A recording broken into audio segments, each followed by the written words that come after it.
We've got some toxic real life drama. These are not Reddit stories. These stories were submitted by you guys through my forums. So let's see what's going on in your crazy life over there. First story wants to be left anonymous. I've got some neighbor drama for you. So about 10 years ago, I moved into this house with my now husband. This house is his childhood home, and we now have our own 2 children with what my husband calls my army of chickens, ducks, rabbits, and dogs because there's too many. Anyway, my neighbor and I were both pregnant with our youngest sons at the same time. I never really interacted with her, but just the odd friendly good morning or wave. After a while, she started coming around asking to borrow money. We lent her money for gas and electric or baby items, and she would give it back a few days later, no problem. Only we started to notice that within half an hour of us lending her money, takeout or substance dealers would turn up and she would hand them the money. That's not good.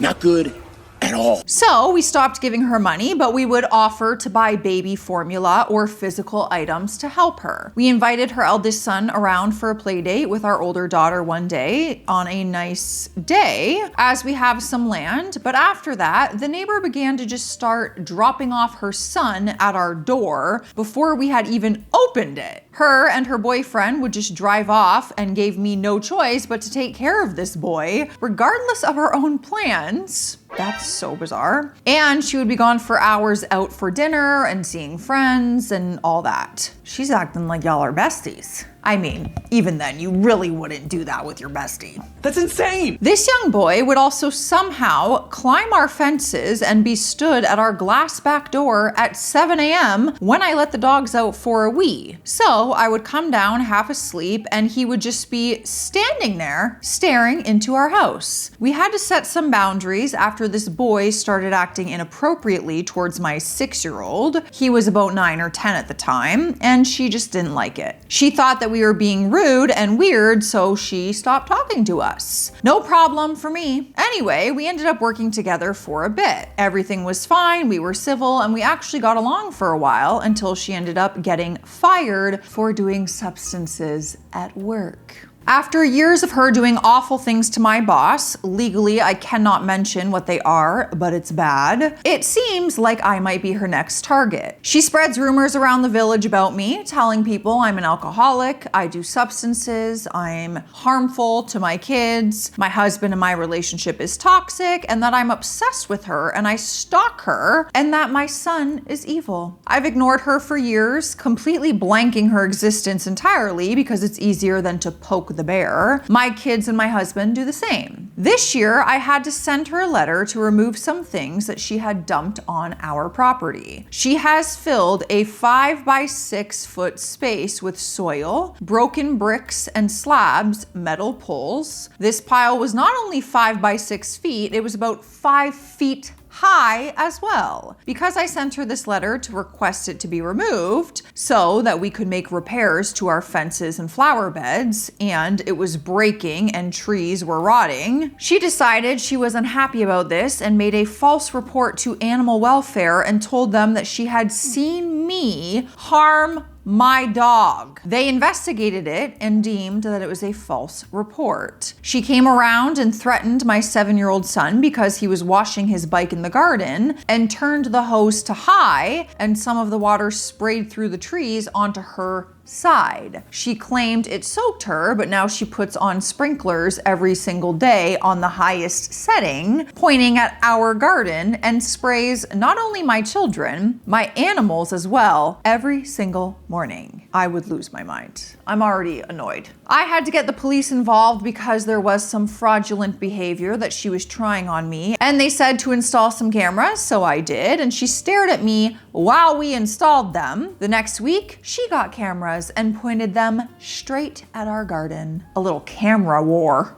I can see you. I can see you. Ooh, riveting. If I water my flowers, She comes out and waters her flowers, staring at me. If I go into the garden, she stares out her window and watches me. If I wear a certain outfit one day, the next day she will wear something similar. I painted my front door pink. She painted her front door purple. I got a door wreath. She got a door wreath. I got solar lights for my garden. She got solar lights for her garden. I dye my hair a different color and get bangs. She dyes her hair a different color and gets bangs. Oh my God. I got a sprinkler. She got one the next day and now uses it against us. She dug up flowers from my garden and then puts them in her garden, knowing I won't say anything because I can't cope with her being so unhinged. And she also hits on my husband. Okay, well, you know what? I can't stand someone stealing my flowers. So, you're better than I, because I certainly would be saying something. I love that I was more concerned about the garden than the fact that she hits on your husband.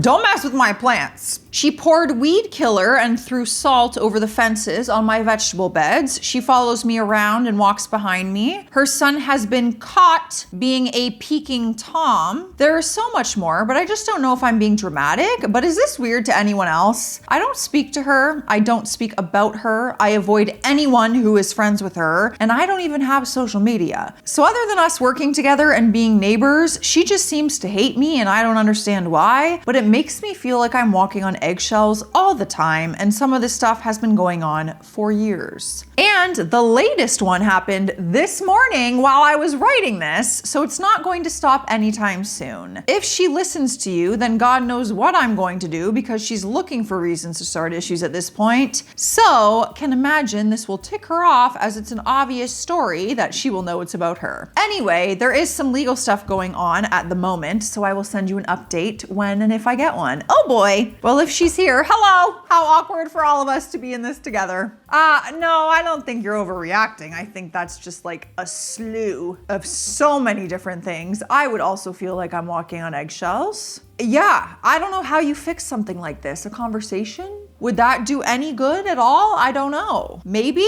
It's hard to avoid her when you work together and your next door neighbors. Ugh. A nightmare. Next story wants to be left anonymous. Would I be the a-hole if I didn't invite my daughter to a shower for the baby that she is carrying? For background, one of my daughters, who I will call Karen, was a terrible mother to her first child. And when my other daughter, who I will call Joss, because she is sweet and caring, suspected she was harming the child, she secretly caught it on video when Karen thought that she was alone in the house. Oh boy. Okay, well, y'all are gonna have to. Joss is no longer here. I am not Joss. This Joss is a different person, okay? She showed the video to Karen's live-in boyfriend, who is also the father, and he kicked her out. After signing over custody, Karen has not even attempted to see her child in 2+ years that she has been gone, and she has been partying without a care in the world.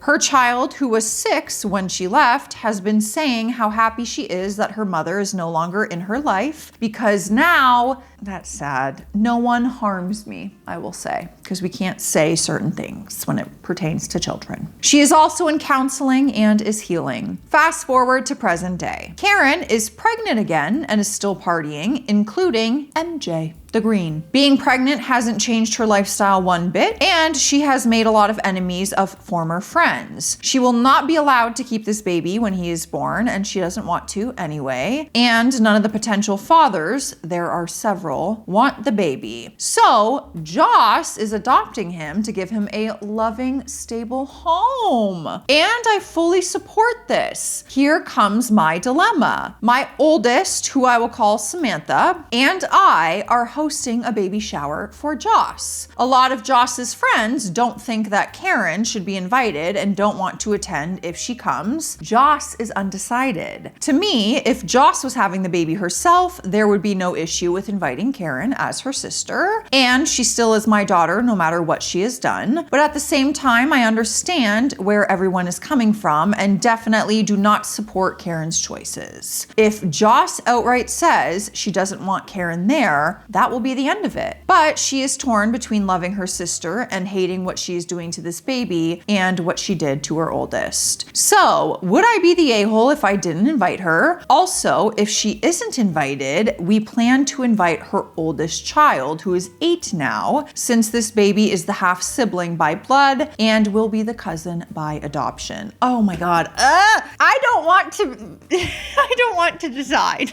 I just want to be the Joss in the story, and Joss is no longer here, and I don't want to decide because this is so heavy, and these are your children, and these are sisters, and these are family, and these are children. I don't think you would be the a-hole by not. I think you have plenty of reason to not include her in that day, and for others to not want to be around her. I really do. So I think it's really up to you guys and how you feel. And if you're hosting the event and you're paying for the event, I think it's really up to you. I don't think you should think you're the a-hole for not having her there. But I also understand if Joss wants her there because she is her sister. Oh God. You know what, Sasquatch? Chime in. We need some advice for her. And I'm like, ugh. It just feels like so personal and so heavy. I don't want to say the wrong advice.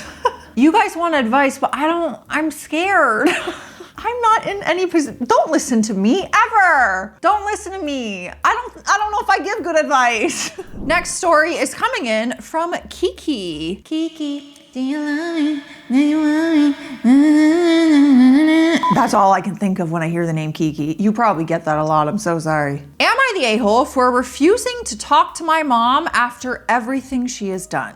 I, 41 female, want to know if I'm the a-hole for cutting my mom, Sharon, 63 female, out of my life. For some background, my mom has always treated me differently than my sister, 38 female, named Becky, and it was obvious growing up. Some examples. We got a point form list here. Number 1, she made fun of me for getting good grades in school. An A was my lowest grade, and she would mock me for caring about school. She lied about having a college fund for me. When I was 16, I told her that one of her boyfriend's relatives, a man in his 50s who was frequently at our house, was being inappropriate towards me. She did not believe me.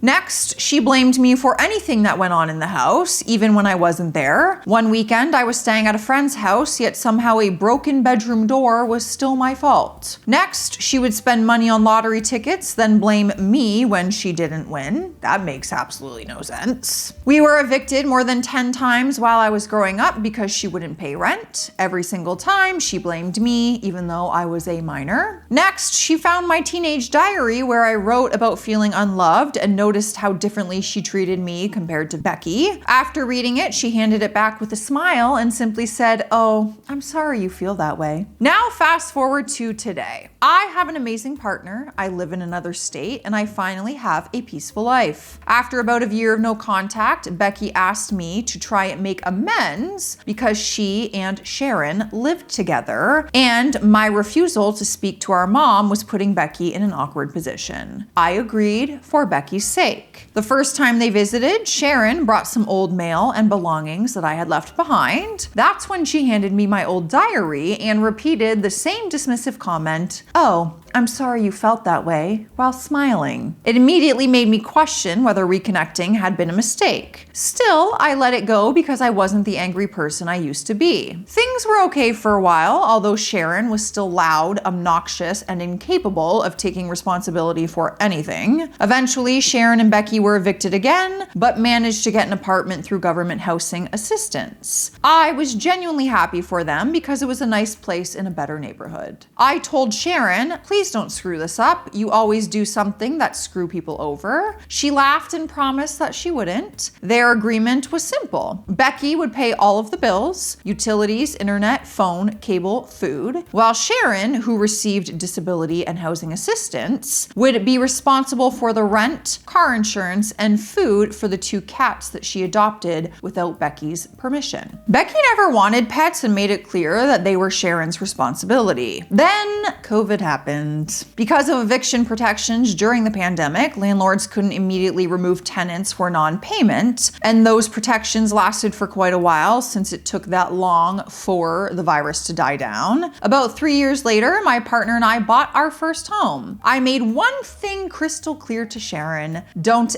ever think about moving in with us. She laughed and I told her I wasn't joking. She just went on about her day like I said nothing. Everything seemed fine until Christmas, when I announced that I was pregnant. That's when Becky told me they were being evicted. I asked what happened. She quietly said that they owed $50,000 in back rent. I was stunned. The only time Becky had ever borrowed money from me was about a year earlier, when they were 1 month behind because of an emergency car trouble, and she paid me back exactly as promised. If Sharon had asked, I would have said no, because she has repeatedly shown terrible judgment. When Becky told me that they owed $50,000, I started doing the math. That amount meant that Sharon had barely paid any rent, which was $2,500 a month, since they moved in. I asked Becky where all the money had gone. She didn't know. When she asked Sharon, Sharon screamed at her, refused to answer, and stormed out. Becky did everything she could to fix the situation. She secured about $22,000 in rental assistance and negotiated an agreement with the landlord to pay an additional $1,000 every month on top of the regular rent until the debt was paid off.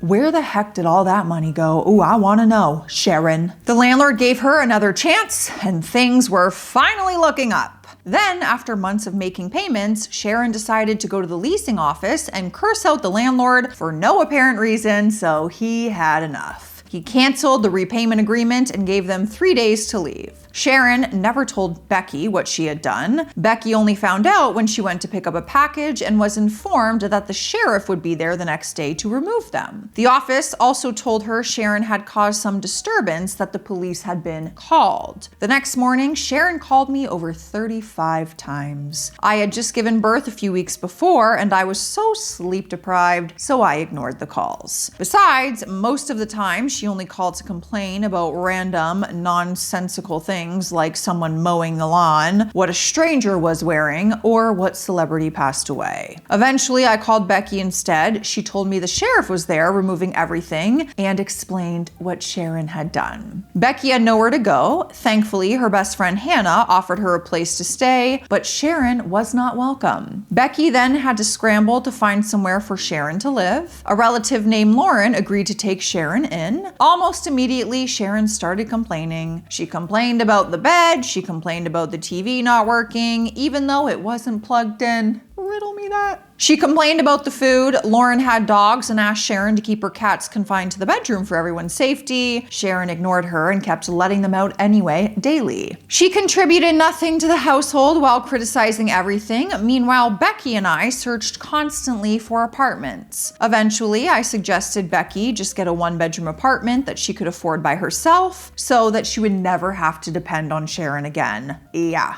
I had convinced Becky that if she was planning on letting Sharon come with her, that they would be in the same situation again. So she agreed. I found a place that was perfectly close to her new job, so Becky applied for it and she got it. The very next day, Becky called me. "You'll never guess what happened," she said. I thought for a second and said, "Sharon totaled your car by rear-ending someone and she's saying it wasn't her fault." Becky just paused and asked, "How did you know?" Because that was Sharon. It's not like it's something she hasn't done before. She had been speeding, following too closely, rear-ended another driver, and totaled Becky's car. When Lauren arrived at the accident scene and asked what happened, Sharon laughed, called the other driver racial slurs, and showed absolutely no remorse. That was Lauren's breaking point. She kicked Sharon out of her house right there and then. She took Sharon back to her place and packed everything up. She took the cats to to a shelter and dropped Sharon off at a homeless shelter. Even then, Sharon called Becky constantly at work, complaining about the shelter and demanding that Becky bring her things. She hounded Becky to buy her food, toiletries, all that daily. By this point, I had Sharon already blocked for when she called me 35 plus times, so she couldn't even call me even though she tried a lot. I blocked her number so my phone wouldn't ring, but she would still leave voicemails. Eventually, Becky moved into the apartment that I helped her find. I was so proud of her and so happy that she finally got a place of her own with no Sharon shenanigans. Then she did something I never expected. Oh my God. She moved Sharon in with her. Becky, you will never be free. I was so disappointed, and she frequently used the excuse of it's our mom to justify it. Now Sharon lives there while Becky works and supports them both. Ever since then, Becky has begged me to reconnect with our mom. The other day, it was Sharon's birthday, and Becky repeatedly asked me to at least send a video of me and my baby, whom Sharon has never met, wishing her a happy birthday. I refused. Becky kept insisting, but I said no. After everything that's happened over the course of my life, from the emotional abuse,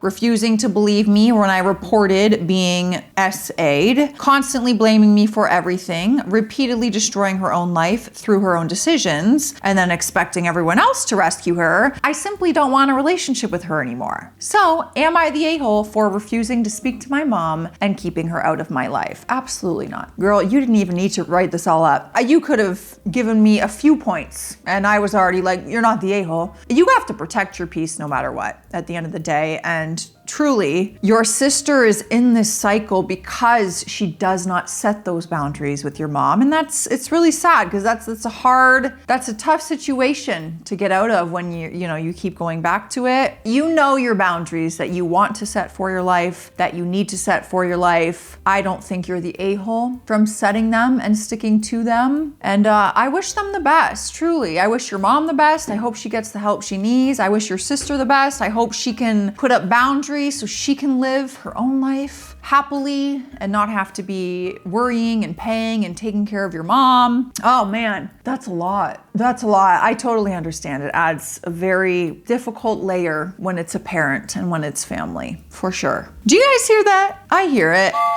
All aboard hydration station. Drink your water today, you need it. What do I want? I have about a sip of tea left, but I also have some fresh water here. Let's just finish off the tea. It's technically water, but drink your water, hydrate. Let me know what's in your cup either way though. Cheers.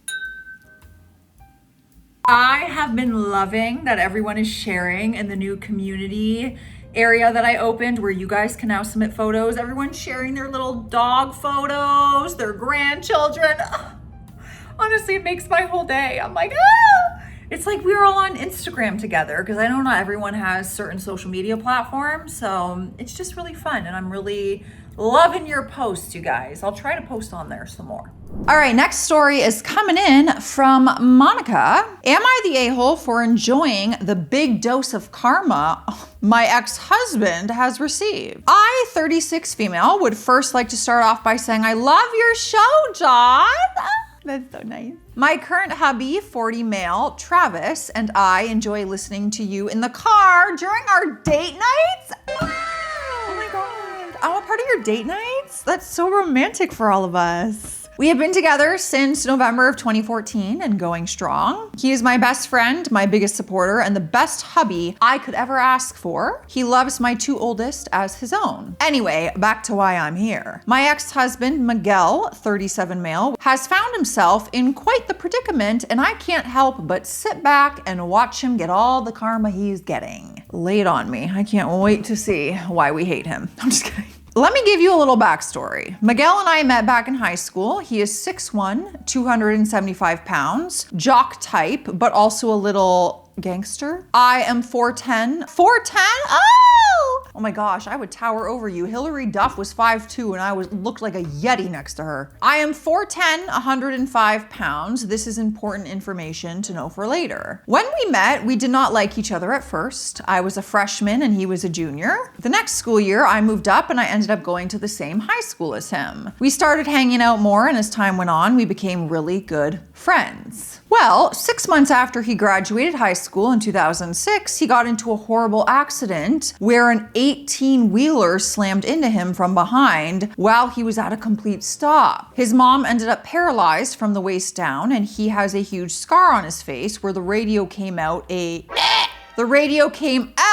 and ripped half his nose on the left side and his left cheek almost clean off. I could faint. It was only hanging there for about an inch. We didn't need the details, but I'll say it. It was only hanging there by about an inch of skin. When he got out of the hospital, I found out and I cried. I was so happy that neither he nor his mom lost their life that day. That accident then strengthened our relationship to where he asked me to be his girlfriend, and a couple of months later proposed to me. Wow, I was 17 and so naive that I did not know what love bombing was, and I did not see the signs that were there that told me to run. Yeah, at 17. Like, truth be told, if someone had asked me to marry them at 17, I probably would have been like, oh my God, this is love, of course. Because I thought I was gonna marry my high school boyfriend. Shortly after he proposed to me, we got pregnant. His mom did not like me at first. Well, remember how I told you she was paralyzed from the waist down? When I was about 6 months pregnant, I moved in with Miguel and his parents. He then made me start getting up to help his mom change, shower, eat, and anything else she needed. He wouldn't lift a finger, and he just justified it by saying that I needed to bond with his mom and he wasn't going to help until he saw that we were getting along. I thought that it made sense, but there was a language barrier. I forgot to mention that him and his family are from Mexico. Miguel and his brother were the only ones who knew English. I did not know any Spanish. To make a long story short, he got worse. He slowly started to isolate me. I couldn't go anywhere without him. I couldn't have any friends. I couldn't cut my hair. I couldn't dye my hair. My clothes had to be baggy. I couldn't leave the room with my phone. Girl, that's crazy. He got really bad with alcohol and pills. He would make me steal his mom's painkillers for him. Then he would blame the missing pills, missing items, and anything else on me and tell his family that I was the problem. They wouldn't believe me when I tried to tell them that it was really him and not me, but he was so good at talking people into things that I never even stood a chance. I know you are all probably wondering how the hell he made me do these things. That hurts my heart. He would hurt me physically when I wouldn't do what he wanted, and when that stopped working, he would then turn that onto the kids until I did what he wanted. And that's why we hate him. He knew how to be harmful without leaving marks, and that's why they never believed me. Miguel would constantly remind me that I had nothing and no one except for him. I truly believed I couldn't survive without him, and he would threaten me that if I ever tried to leave my kids, he would find us and make sure that I would never see my kids again and that I would regret it. Terrifying. Absolutely terrifying. I knew he was capable of horrible things. I was so scared for my life and my kids' lives, so I played the perfect housewife. He ended up going to rehab 2 times while we were together, but every time he got out, he went right back to drinking and using substances. It got worse and worse as time went on. I did call the cops on him several times, but he would always convince the cops that I was the problem and I would have to leave. Finally, on December 19th, 2013, he started drinking at 7 a.m. and by 3 p.m. he was drunk out of his mind and he got physical with me, and this time he wasn't holding back. I thought I was going to die that day, and I truly believe if it wasn't for my daughter screaming at her father to stop, he probably wouldn't have. You guys, that makes me so sad. I can't even think about it for too long. Because Reddit's one thing, but when I know these are your stories and I'm like if I shared a story like that, a personal one from my life with you, and you guys knew I went through something horrible like that, I feel like you would have that, we feel like we know each other, you know? I just hate that. I hate this so much. That split second was all I needed. I put my feet on his chest and I pushed as hard as I could. I can't go into all the details of this because it will probably get flagged, especially since a child was home. But I had the chance to call the cops. He came back before the cops could arrive. I stalled him as much as I could. As we were backing out, the cops blocked us in. So much relief washed over me at that moment that I just started crying, and I grabbed my daughter and I ran to the cops' car. They took him in and took pictures of the damage on me. I called his father that night and I told them he was in jail and what he did to me, and that they needed to come get him because he was not going to be coming back to the house. The cops put a protective order in place for me and the kids. They told me I should have called them instead of the cops. They never believed me before. Why would I trust them to do anything about it then? When he went back with his parents, he flipped the script and told them everything he did, but I was the one that did all those horrible things to him. He told them all about the physical, mental, cheating, everything that he did to me, and said that he was the victim, and they believed him. They helped him file for divorce and custody. He had my kids taken out of my hands the day before Mother's Day in 2014, and then called me on Mother's Day to taunt me with the kids because he knew that if I answered the phone and spoke even one word to the kids, then I would be out in jail. How did he get custody? How? After the evidence in that report that day, how? Because of the lies he told, he had everyone believing that I was the harmful one. I was completely helpless. I couldn't do anything because I was left with debt and I had to get a job just to put food on the table and keep our home because he wasn't doing anything. He lives off his mom's accident money. When the divorce was finalized in 2015, the judge split our kids' ages, 4 and 5 at the time. He got our son and I got our daughter. The justification was so that neither one of us had to pay child support, even though the recommendation by the caseworker overseeing the well-being of the kids was for them to come with me because I had a stable, substance-free home. I passed every test and evaluation they ever gave me, and he failed every last one of them. He took everything from me and stripped me of my identity and self-worth. Self? Why am I saying that weird? I was diagnosed with severe anxiety, depression, PTSD, insomnia, and I became an alcoholic because I was self-medicating and not understand what was going on with me after my kids got taken away from me. It took me almost a month to step foot back into my house after he took my kids. Every time I tried, I would start crying and having a panic attack and bad anxiety. So I would go and drink, not knowing what I was doing and how it was going to affect my life. Needless to say, I became an alcoholic, but I have been sober since June 13th, 2017. I'm so proud of you. Addiction is hard to kick. So now to get to the karma part. Back in 2019, I get a call from my ex-father-in-law and he is pissed. He's told me that he can't do it anymore and I need to take my son back because he will not raise another substance addict. I asked what happened because I thought he meant my son was doing substances. No, he was not, thank goodness. It is in fact Miguel that is still doing them. Apparently they caught him doing them and they were sending him to rehab for the 6th time. They did not want my son to grow up to be like Miguel. We then had a long conversation about what my life was like with him and all the horrible things he ever did and said to me. I also told them that they needed to take him off the will because he always told me that he was never going back to work because all he had to do was wait for his parents to pass away so he would get all of their money. He's a nightmare. They were disappointed but not surprised by it. They said they finally see him for who he truly is, and they apologized for believing him and their part in what happened in our divorce. As soon as I got my son, I put both my kids into therapy so that they could get through all of the things that they had to see and hear because of their father and me during our drinking days. About a year later, during COVID lockdown, my kids decided they wanted to see their father again. So I got a modification on the divorce that states the kids decide when they want to see their father and he is obligated to pay child support. Then shortly after that, we found out that Miguel has had a bad cut on his foot and it's not healing. He's diabetic. He eventually had to have his foot cut off because of infection. Oh my God. Now his kids want nothing to do with him. He's lost his family's trust and money and now his foot. So am I the a-hole for enjoying this dose of karma my ex-husband is now receiving? Small side note, he has been engaged to several different women, tells them all the same thing he convinced his family of, and has 2 other kids with different women. When the women see his true colors, they run. I always get talked down to by whatever woman is on his side at the moment, but eventually they all see him for the narcissistic piece of trash and waste of breath and space that he is. Sorry, not sorry. Girl, I don't feel bad for him. I don't know if anyone here feels bad for him. Raise your hand in the chat if you feel bad for him. I certainly do not. Not much to discuss here. Let me know your thoughts, you guys. Stay classy out there. Stay sassy. I will see you tomorrow. Go on, get.